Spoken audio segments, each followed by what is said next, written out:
In this lesson, we're going to look at one of the most common retouches that we do, and that's removing dark circles under your subject's eyes. Doesn't matter whether it's a man or a woman. Doesn't matter if they're 15 or 50. Everybody gets these dark circles, and it depends on, of course, how you're doing the light. In this case, I was using a strobe positioned off to the side of the bride. And let's take a look over here. All right, there's a couple of things that you can see the little dark circles under here, right? And that's, if I had a reflector in close, I could have done something about it. But you're going to have to alleviate these in most cases anyway yourself in Photoshop. Now, the first thing I have to do before I do anything is I got to fix the eyes. All right, I know we're really working on the dark circles underneath, but they're driving me nuts. And it's so quick to fix using the technique I showed you earlier. So we'll duplicate the layer. We'll go to Screen. We'll hide that behind the mask. And if you're going, wait, you're going too fast, it's because you skipped that lesson. Go back and watch brightening the eyes. There we go. I just want to get this done real quick because it's kind of driving me nuts.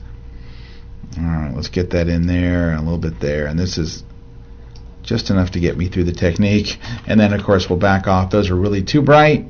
And we'll drop it down to like the 50% range, something in there. Oh, that looks much better. That's even a little bright. But there we go. Okay, so let's merge those together. At least I got that out of the way. Now we can get in nice and tight and focus on this area under the eyes. Now, my number one tool for using this is the healing brush tool. It's great, and it also has a little kind of gotcha, so I want to go over both of how to fix both of those. So let's go ahead and do that first. Let's go in here. I'm going to option click in another area nearby and just kind of get rid of this first round of darkness right in there. We're going to go for a smaller brush and try to get rid of this next area right along the edge of the eyelashes. It's probably going to smear a little bit, and that's one of those problems with the brush. See how it kind of smeared in there?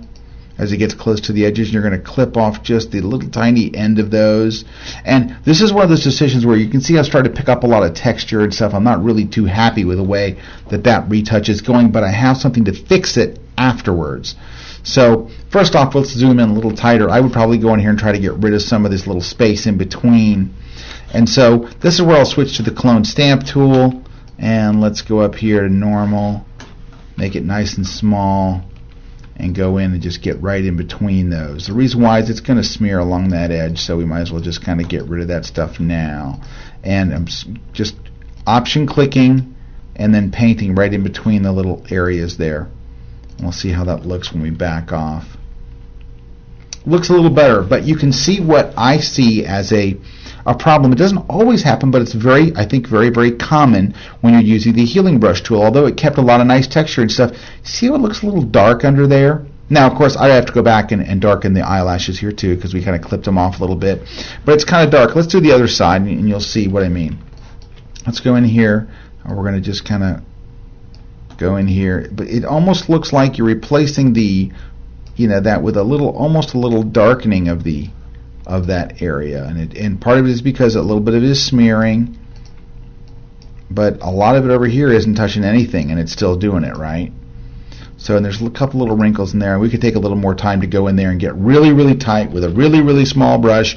And unfortunately, that's what you got to do to get rid of those little tiny areas. It's very time consuming. I'm not going to make you sit through while I go through all of that, but you get the idea what you're going to have to do. Get in there with really tiny brushes and do all this stuff. All right, so we're going to back off. But what I'm trying to show you here, though, is something different. Is that although I fixed it on both of the eyes, it's still there.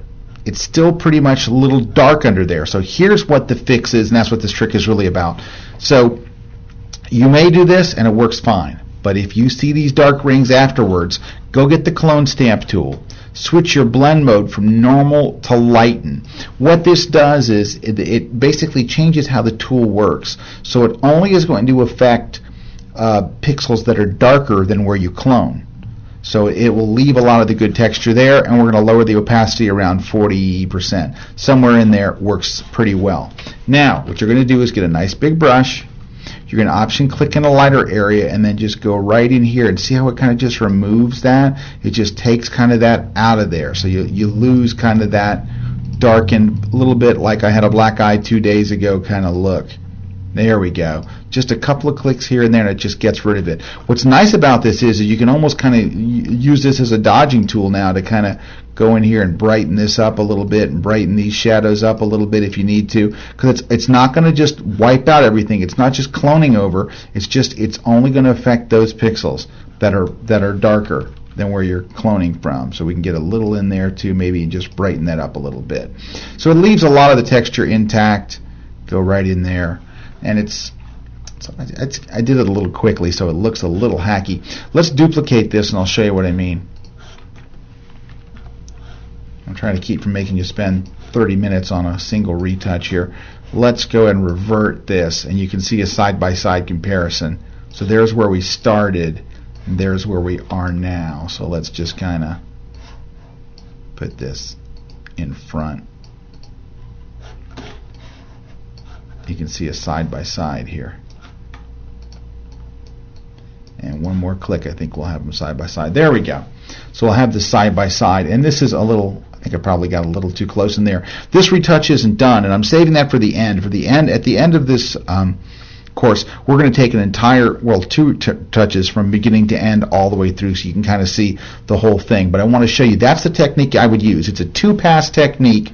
Technique number one is go and get rid of the big shadow area 2. Then secondly, go back and lighten what the healing brush didn't get by using the clone tool, set to lighten at approximately 40%, and it makes a big difference. So that's just kind of dipping our toe into the pool of getting rid of the shadows under the eyes, and we'll dig a little deeper into it when we do the full retouch a little bit later.